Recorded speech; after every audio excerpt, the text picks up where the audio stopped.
Hi, everyone. Welcome to Me Vision Academy Conversations. And right now, we are doing it with people caring leaders. I know it sounds like just perhaps there are many of them out there. We are actually struggling to find them. These are individuals who either declare themselves as people caring leaders or they've been nominated. And we don't stop there. We actually authenticate that nomination in that we do some assessments with several of their colleagues around them to make sure that they are people caring leaders or at least close enough. Very quickly, what is a people caring leader? Leadership is all about the P's. It's so incredible how leadership is about power, and very often power through position, through possessions or prosperity, popularity, profits, performance, prestige, all these P's all over leadership. And in our world, very often these are the priorities, but there's another P, and that's people. People starts with a P as well. And people caring leaders authentically place people, that P, at the top of the list of Ps. They know it, the people know it, and the environment is very, very much aware of the fact that this leader places people above all the others or prioritizes it. And we want to learn from these people caring leaders. We want to recognize them, firstly, through this conversation. And then, secondly, after the conversation, we analyze the interview and then we give them an authentic, exclusive Me Vision Academy certificate recognizing them as people caring leaders with a couple of words that describe them in more specific terms. With us today, we have Wilna Meiring. She's an executive for risk and security at Vodacom. She's a qualified chartered accountant, auditor, and so much more. Yet she is a people caring leader. It seems counterintuitive from the career that she's followed, but that is truly so. I have not yet seen someone confirmed with such conviction by those who work with her that she's a people caring leader. There's just no doubt about it. Wilna, welcome. Thank you. Thanks for the invite and thank you for finally looking at people first. Yeah, I think there are lots of leaders who think that people are first for them, but in my view, they've become people aware, which is good. It's a first Yeah. step. But uh, for me, after people awareness, there's a people conviction, then a people conversion, where you're actually truly converted in your mind and your heart that people must be at the top. Now, I want to give you two quotes just for those who will be listening. We don't force people to give us quotes. Okay, they are welcome to do so. It's voluntary, where they share some additional quotes to the little assessment that they do. But here are two that describe Vilna. Her work is evident from the Spirit Beat survey results. I guess that's a Vodacom survey that you do internally, Mm. which are always exceeding company expectations. So when it comes to her division and her department, they always exceed the company expectations. She cares about people, and I know she coaches and mentors a number of employees within the company and also outsiders. It's like everyone outside Vodacom are outsiders. She always displays a lot of empathy to her people and always is always available to listen. So that's the one quote. The other one is Wilma is an amazing people leader with a genuine passion for people. She takes every opportunity available at her disposal to grow and assist people in reaching their full potential. We are privileged to have her as one of our strong female leaders. Now, that line there, she takes every opportunity available at her disposal to grow and assist people in reaching their full potential. That to us embodies a ideal people caring leader. So honestly, congratulations. This is authentic, this conversation. I have, for the last 25 years, interviewed from presidents of our country to all sorts of top leaders all over the place, several of Vodacom's previous CEOs. I think that, like the last three CEOs since Alan Craig as well. I have interviewed so many leaders. We have, myself and the old man, my dad as well. And if I look back into the past, a lot of them were not necessarily people caring leaders. They were performers, they did great things and pioneers in many respects, but not people caring. We think it's time to bring this to the forefront. So, where and how did your breakthrough happen to become a people caring leader? You're not going to tell me you were born that way. Um, in other words, for how long have you been, would you say, a people caring leader, Vilna? I think for a very long time. I think I was a very young manager when I started working with people. So I've always had the passion to work with people. So I've always had a passion to help people. Mm. So, and you won't believe it, but that's actually why I started studying what I did and why I like internal audit. But auditing, because I like to go to places that where things didn't work so that I can go and help people. So that's what I always had a passion for. So if I go into an area, I wanted to check how I can assist them do their job better, help them, just not try to tell them what's wrong. So when I actually transitioned into and I became a manager in internal audit, I was very hard on performance. But then performance and getting the England was still my driven. And then I had a coach that said, but I can do so much more if I pull my people with me. Mm. And I'm not responsible for their success, but if I can help them work well and pull them with, that I can actually make a change in their life, even if I can't influence their work, their life outside of work. I can only influence that. And that got me thinking about, but how can I pull my people with me? And somehow that just clicked. So in everything that I do, I pull my people with me. And I never expect something from somebody that I'm not willing to do myself. And I've went to the ground, even no matter what level I was on, I will go and check what's happening on the ground, see what's there, and then have that experience so that I can pull my people with on my idea. Mm.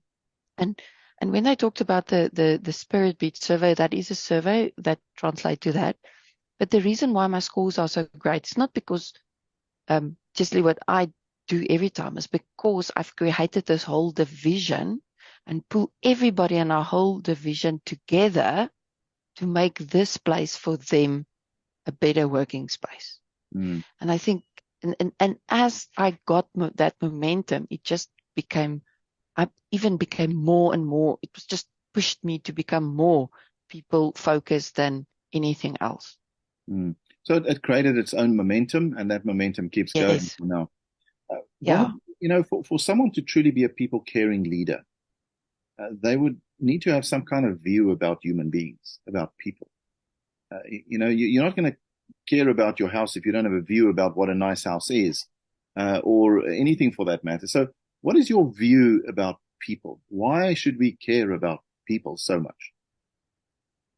Sure, that's a difficult one because I don't have any qualification and studies on that because that they talk a language I don't understand. And although I did coaching and we touched on that a little bit, I don't know any of that behavioral Mm. stuff. But I think it's seeing people for who they are, and each person is different. And if you can understand each person are different and not the same. So the more, I think that's also one thing that's now coming more and more to the forefront on leadership training that wasn't in the past, is self-awareness. You need to understand yourself. And then if other people understand, if you can start understanding them better, but also how you differ from them, then you can make that connection because we are all different. I think in the beginning, we were all trying to get people to do exactly as we were. And I think it's that if you start, you don't need this education. It's understanding people for who they are, where they come from. Their history is different. And I think there was one, they talk a lot about the different lenses. Mm. It's actually everybody looks at this world differently. And at the moment you understand that and where they come from, and being open and being empath, and I think that's where the empathy comes in. Empathy comes in is to state that I'm open to listen to you and understand you, and then together we can find where we need to go. And I think that's where that comes from. Okay, so let's expand a little bit more on how you lead people as a people caring leader. I mean, all leaders lead people, but they lead them differently when. Yeah. So the performance is more important than you, staff member. Yes, I care for you, but actually performance is what I really care about, with a lot of rationalization, such as if performance doesn't happen, then none of us have jobs. So let's focus on the performance more than the people. There's lots of good reasons why people won't be at the very top of the list of P's. But you've mentioned a few things I know in the conversation of how you lead people. I mean, one is to understand them. Another one was to bring them with you. But do you actually have a model in your mind, or is it not that pedantic or specific? I mean, how do you lead people as a people caring leader? It's trust is the one thing. And again, pulling my people with me. So although I'm their leader, we are a team. And that team, and by creating that team, I help them understand to create teams below them. So my focus is the more, and I think John Maxwell had that thing of the leadership of the lid.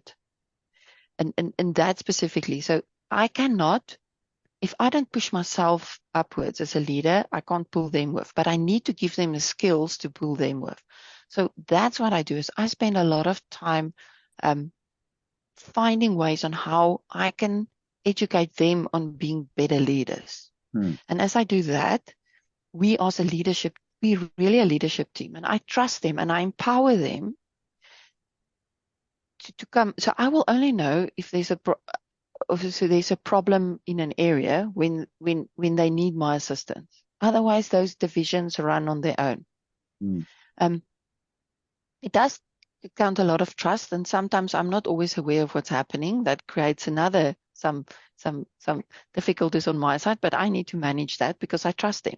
And it's the same with I always take my team side first, because I know what they are good at and what they're not good at. So I will fight for them, and they've never proved me wrong. So I'll fight, even if I don't know the background. When I go to them and say, this is what somebody said about your division, they can show me I was right in trusting them and doing what they do. So it's that trust goes very, very deep in our division. And with that come empowerment, but real empowerment. Not empowering and then asking for constant feedback. I only know but when there's real problems or when there is formal feedback that need to go through some way. Okay. But it's real trust. Yeah. Real trust. So I mean, I've heard there's books about trust. You've got professional trust, which means I trust your professional skills, and therefore then you've got personal trust, which I guess is a values thing, where I trust you in a relationship, employee, leader, even, other personal relationships. So when you say trust, I hear you say very much professional. You trust that they know what they're doing, and therefore off they go. Do you have any other angle to trust? How do you create that trust? Yeah. So, and I think that comes with my coaching and mentoring as well, and with my people. I don't differentiate between work and personal. For me, you come as a whole body to the office. If we don't have a trust relationship for individuals and as colleagues, because they're still my colleagues, and that's a little bit more than just getting to know each other. It's you actually become friends and trust each other on all levels, that you can actually call any of them anytime with a personal problem or vice versa, and they'll be there for you. So if the moment somebody comes to the office and they try to split that between a professional and a personal trust, I think that's when that disconnect already happened. Because you can't differentiate. That person is a whole body when he comes here. If he has a bad day at home and he don't have the trust to say, listen, I'm going through a difficult time, just give me some space and whatever. And that's the openness we have. But that comes with trust. Trust that we will manage that sensitive information and give them the space whenever they need it. Because tomorrow they will work double the time they worked yesterday because of this personal trust they may have experienced. Did you find in the beginning, as you started exploring more and more with being a truly authentic people caring leader, that people took advantage of you easily, that they saw you as being soft perhaps, or do you still find that?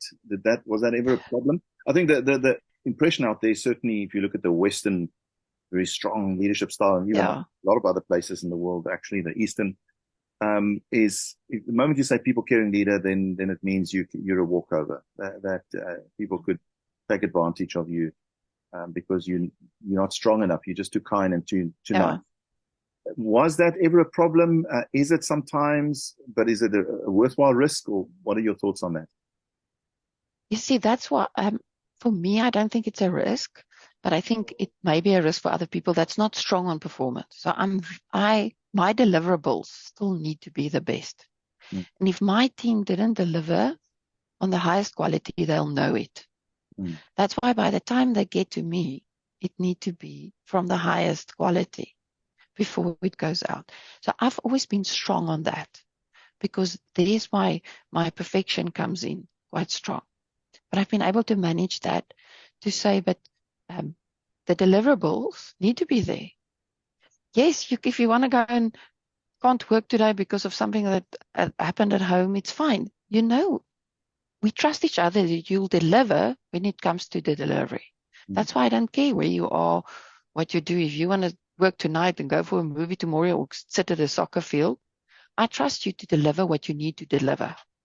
Mm. And that standard I didn't reduce the standard of what's required. Mm. And you need to balance those. I'm very nice until things are not where it needs to be. And then and you can ask them if you will know when things are not at a standard. And then I will be strict and much more performance focused for that moment. But in general, as long as they deliver, that balance is there. So performance never been neglected because of that. So is it, and I had someone tell me the other day that he was so focused on his people. He helped them inside and outside the work environment, just absolutely caring for them. And then he just discovered they're not performing. And then he got really tough. Almost he feels he became a non-people caring leader. And then they started performing when there was a little bit of fear in the system, if I can put it that way. So he asked questions about that. And here's my response, and I don't know to what extent it's accurate. And that is, I can be tough on you because I'm embarrassed for me. I'm looking bad for my superiors. Or I can be tough on you because I know you can do better. And I actually care about how you do. And I want you to know that you can, like with your child, you'll be tough on your child, but you really know, the child knows that they are most important. Mm. So is that fair to say that a people caring leader, it's almost the people P is at the top and then the performance P is second? Yes. So you must perform, but it's not all about my ego. It's not about my ego. It's about, that's what I know you're capable of. I know that will make you feel good about yourself. You know what I'm saying? The reason for being tough on people is probably a bit different from a leader who's after power and position and profit. Yeah. This is a leader who's after people, people first. Definitely. And I think it also comes to, and I think the word is maturity. You also need to understand your team.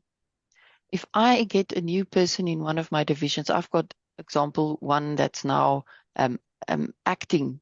I've borrowed sent them out for 6 months, and one of the younger ones is acting. Mm. So I know his strengths and weaknesses. So I can't just leave him totally on his own. That's also not fair against him. Mm. Because we are in a difficult state. So I'm much more involved without allowing him his growth. Mm. But I do a little bit more. I'm a little bit more to say, okay, I think we need to tweak here. Previously I would have allowed it to be done by the end. So I'm a little bit more involved because he still need to learn that maturity. So he's not real mature on that level yet. So I think it's also, you can't just come in and be a people leader and not understand what's happening below you and not keeping them on track until you can see. It's like learning something new. Until you see they're running, they exercise on their own and everything, you can leave them. Until then, you still need to put those guardrails in there so that they don't fall off. Mm. Yeah. Yep. So that's very, very important. Yeah. 100%. Let's just shift gear for a moment and just go to the side. How much you mentioned that you hinted towards this earlier. Knowing oneself, what role does that play in being a people caring leader? So the level at which I know myself and feel good about myself versus I really don't know myself and I don't feel good about myself. Can I be a good people caring leader? What's the correlation between knowing yourself loving yourself, feeling good about yourself, and loving people and feeling good about people. Is there a strong correlation? It sounds logical, but I'm not sure everyone gets it. Yeah, yes, but I think we know each other, but we get pulled through the system. And sometimes you need to stop and say, let's just go back. Do I still know what's my values? Do I still understand how my values fit into my team? It's always good to just refresh them. Where's my focus area? But also understanding your triggers, because we all have triggers. And it's the moment you understand those triggers and what bring out the worst in you, and you can manage them.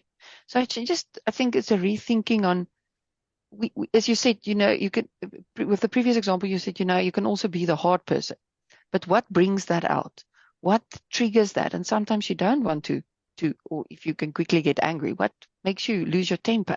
If you know that, that's something you can manage as being the way you be, because people will bring those triggers to you, especially if the performance is not necessarily where there's a new challenge that come up. Mm. And I think it's going through that process of just refreshing yourself. And I think that's where the EQ comes in. You always need to work on your EQ. And I think the new one that they're talking about is the adaptation quotation, is how adaptable are you? Mm. Because as a people leader, you even need to be more adaptable, Mm. because you've got all these different people that's going to report to you with different environments. So it's just refreshing your self-awareness on a constant basis so that you can link that back to being a good people leader. That's a very good point you raised there. It's kind of easier to see all people as the same asset. People are our Yeah. asset called people is very important. But if you're a true people caring leader, you realize a principle that a man from South America, he's a master's degree in behavioral psychology. Alfonso Lopez taught me one day the duck principle, that every human being is different, unique, and complex. So when you see that, then it multiplies your pressure as a leader to get to know all your people individually and to treat them as such. So people caring leadership is much harder than just being performance driven.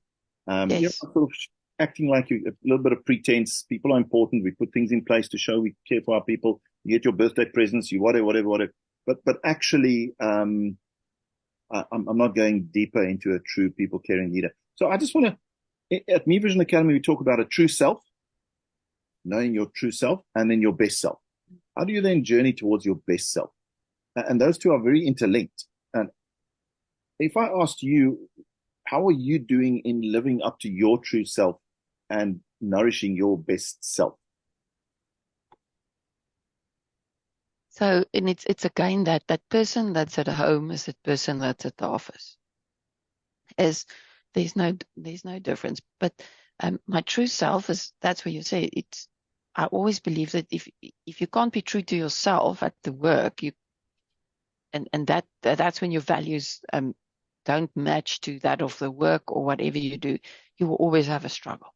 So that basic need to be there. Then to be your best self is and that's that growing mindset. If you don't have a growing mindset and constantly learn, I cannot expect my people to push themselves further if I don't do the same. So I'm constantly learning, not necessarily formal qualifications. That's what people don't in. It's that education in new knowledge, I do it now for leadership and a lot of for coaching. How can I better myself so that I can be a better leader? And that comes back again to, so I always push myself to be better than what I was. And I always ask when we have discussions with people, I said, if you look back, what are the new things? Are you doing exactly the same as last year? What new things have you learned? But now I ask also, what have you shared with other people around? It doesn't help. We learn, but we don't spread that on. That constant growing, for me, I call it these soft skills. And for me, it's leadership, but it's constantly pushing myself further to be. So I don't know what's my best yet that I'm still striving towards, but it's just constantly pushing forward. I think as I push myself, I push that even further. Do you know what your biggest threat is to pulling you away from being a people caring leader? So if you dropped your guard at any time as you're on this journey of constant growth and improvement, do you know what your biggest threat could be to derailing your people caring leadership, or do you feel like there's nothing? Or do you actually know? I think no, I can't say by heart, but I think um, they're not on my side. But I think if you're not honest and open to your people, that will be a derailer, because we all, and for me, it's being a perfectionist was always. So I've learned to manage that everybody is not the same as me. So I can't expect them to deliver the same. And I think that is, if you can't manage that balance and understand that's different, then that can be a derailer, because that I know now, if somebody doesn't deliver what I expected, then my harder self will come out and say, but we need this and this, and that's to balance those things. But otherwise, I think from a people leader, the biggest derailment is you won't believe it, but the imposter syndrome. Because I now suddenly don't know what's going on in my forensics division. I mean, I don't know exactly what cases is going on. Then sometimes you wonder, but then why am I here? I don't necessarily know what's happening. I mean, the nitty-gritty details. And then you ask yourself, but if I'm not here tomorrow, the work goes on. Why am I there? And that you go through that. So I think that is definitely something that can be a derailer, is that getting that imposter syndrome and not managing that. Because remember, the more people leader you are, the less you are involved in operations. The less you need to trust them, the less, and it becomes difficult. Because sometimes I wonder, but should I know more? Or shouldn't I? So it's the challenge you have with yourself. Very interesting point you mentioned there, because the professional mentality, the expert mentality is, the more people are dependent on my expertise, the more valuable I am, and the more I can charge, and the more. Now, when you become a leader and it's all about empowering others, then in a sense, you become less valuable in that model, in that frame. So you try to pull yourself away from that expert mentality, which you have a lot of expert qualifications on, to say, and that's what makes you powerful. It's very counterintuitive a little bit, isn't it? It's to say, well, that makes me a powerful people caring leader, when I can actually be fired and I can go missing and things will go on. That is very counterintuitive in our world today. So well done on getting there. I do have a question of, how do you create other people caring leaders? Because it's fine for anyone to, I believe a true caring people caring leader, and it's one of the 3 questions we ask in that space, in our questionnaire when we authenticate you, is whether you are constantly in that mode and you almost see it as your main priority is to empower others to become people caring leaders themselves, or others to achieve their best self. So that's almost your main job. Your main job is not to become more technically equipped and to learn more technical expertise. It's about helping people become their best selves. And you've mentioned a few things of how to do that. You coach and your mentor, you continuously bombard them with good quality snippets on how to be better leaders, how to be their best selves. I don't know if you trust them. We could definitely build a model of how you are multiplying more people caring leaders. Is there anything else you want to add to that model, if I can put it that way? I think we always need to remember, you can, it's like a horse, you can take him to water, but you can't make him drink. And that you won't be successful in all the people. But I think what you've mentioned, those are the big things. And you need to be that example. And push your people. I believe a lot in coaching, and get my teams now, to my management team, to motivate their people. We've got the great internal coaching pool now, because that's the biggest thing you can actually change the people and help them also become people leaders, is by getting coaching and understanding. It's not always about them, it's about the bigger picture and everything. But it's being that example. But if you fail, to be honest about it and say, but you're still just human. I can do it. And you can't do it alone. You have to have your team help you with that and keep you on track. So long as I create new things to do, so what we've done is, in our division, we've created a unity. First, we had the purpose-driven house where everybody felt they belong, and we've changed it as we go on.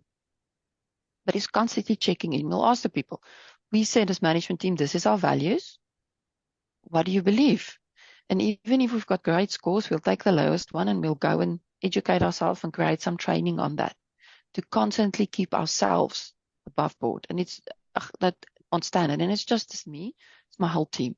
And I think that's the important. You can't do it on your own. If you don't get your people to be people leaders as well, I think you will fail. Is it a constant, And a people leader also don't need to be a manager of somebody. He can be just a person. so is it a constant feedback loop? Constant feedback loop. Yes. I mean, Yeah. you weren't fearful of any feedback for a moment. When I said, okay, fine, I believe you that you're a people caring leader. Do you mind if we send a simple questionnaire to your people? And you immediately send an email out and said, hey, Adrian, I was going to send you something. You had no fear of feedback.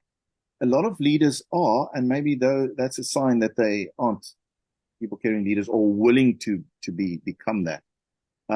So a constant feedback loop. The one thing that and I'll share it on another occasion, we've started something we call Leader Track, is to actually track leaders real time. Leaders lead real time. They need to receive feedback real time. And these assessments are good, that we do once a year or every couple of months, or they play a role. But how do we track our leaders' true potential and what they can grow at, as we do Novak Djokovic? He's got a team tracking him every day. The Springboks have a whole coaching team tracking their professional athletes. Yeah. We need to track our leaders better. Real-time feedback, real-time analysis, real-time growth, real-time.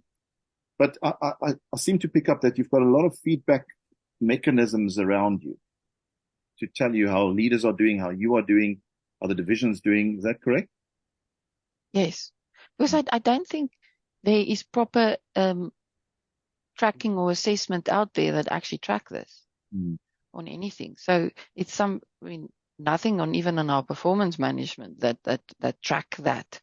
And we've put it in for ourselves, so we do it. But definitely, if you don't do that, otherwise you think you're a people leader, I also need to know, where do I need to grow on those? Otherwise, you sit there and you think you're a people leader, while actually your people actually hate you or just don't like you. They just tick the box to get it over with. Yeah, and it's a question of realizing that you are a human being. That's why I said to you the imposter thing you mentioned. But there are influences. There are things that can trigger us to slip back to the old Wilna or the old Adrian. That often happens under pressure or going through really tough times in life, and those things happen. So if we don't have the constant feedback, real time, as real time as possible, subjective, anonymous, whatever you want to call it, to just keep us sharp, to make sure that we know what the environment sees, our blind spots and our strengths, everything. Wilna, so that's you as a people caring leader, and I think you've said more than enough to inspire leaders out there. Maybe if there's something that I haven't asked and you haven't said yet that you feel you need to get out, for anyone out there who, I guess there are different categories. There are people who will never be people caring leaders. They just want power. And you can get quite far. You can become a CEO of a business by being driven by power and position. And that's the world we live in. Then there are individuals who kind of are aware of people, but they haven't made the conversion yet. And then there are people who really want to be people caring leaders, but they just don't seem to be getting there. You can give a message to all three of these, or one of them, you choose, but just a final sort of message. I think if it doesn't excite you to see the development in your people and allow them to learn and be leaders on their own, you will always struggle with this, because that's what drives me is I see the success in them.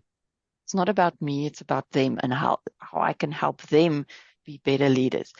If you can get that as one of your driving forces, you will make the necessary changes. And even if you fall back, you'll get there. But that need to be your driving force, is to see your people and how successful they are and where they are. Even if you think up stuff or create something and you give them the credit because they take it further, and you can see the smiles on their faces and how they've grown. That's what excites me, and that's why I'll always be a people leader. I don't think I can go back. I'll struggle to go back. That has become your primary motivator. Yeah. Thank you so much. We appreciate it. We look forward to carving out your Meiring Vision Academy certificate. It's just a special recognition of you as a people caring leader. We hope we can share this with as many leaders as possible. And we hope that we can find ways and means to multiply more people caring leaders out there. I think we've got lots to learn as a society in that regard, to be honest. Our value system Definitely. always match it. And we're on that crusade now. And it's an honor for us to rub shoulders with you, and maybe we can do more to make that happen. And thank you so much for your time. Thank you very much for this All honor. right. Okay.